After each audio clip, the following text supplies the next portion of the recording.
fraction of the cost. I slept in a bedroom on the first floor. The smell of old much more pungent in this room. It was littered with my grandma's religious relics. I had to deal with a giant painting of Jesus staring at me while I slept.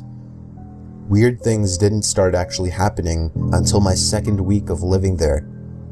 I got home from my job working at a small corner store in town, and by then it was dark out. While unlocking the front door, I could hear footsteps out in the crops. I had to assume there was somebody trying to steal my grandpa's produce. I tiptoed closer to get a better look, making sure to stay away from any fallen leaves or anything that could make some noise. There was indeed somebody in the crops, but they were crawling on all fours, as if sneaking around. I could have confronted them, but that might have ended in trouble, so I went back inside to wake my grandpa. He went outside screaming like a madman with his rifle in hand. It was something along the lines of, "If I ever catch you here on my farm, I won't hesitate to blow your brains out." That seemed like more than enough to scare anyone off the property. But the next night, while asleep, things got stranger. I woke up and heard laughing outside my window. There was somebody standing there looking into the bedroom. He seemed to notice me as I sat up, and he walked away. I told my grandpa again. This time he was really pissed. He stomped to his closet, pulled out his rifle, and stomped over to the front door with me right behind him.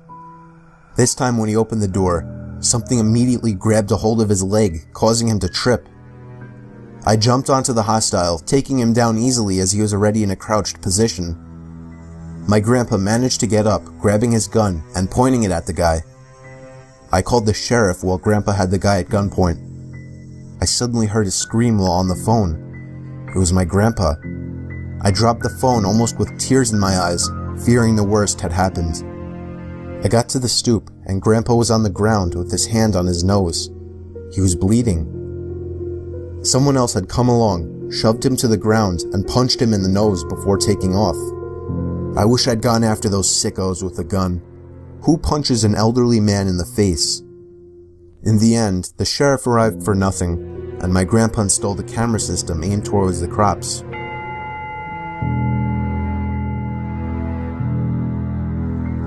Last month I got home late one night after hanging out with my sister, brother-in-law, and a few of their friends. I walked up to the stoop and saw my mom left a note on the door telling me to take out the garbage cans to the front.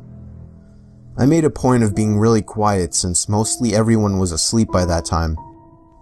When I got to the side of our house by the garbage cans, I could hear voices coming from our backyard. I took a peek over the top of the fence. There were two people standing by our patio table. I was freaked out. You could understand why. I had to run inside to tell my mom. My dad doesn't live with us, otherwise I would have gotten him. We only made it out her bedroom door when we noticed the two people from the backyard coming up the steps. I shoved my mom to the window, basically forcing her to jump out onto the tiny ledge below.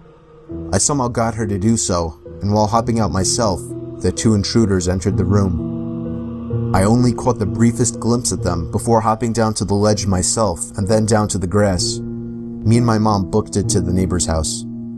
2 weeks later, when we had just started to move past the incident, the sound of the phone ringing at 3 a.m. woke me.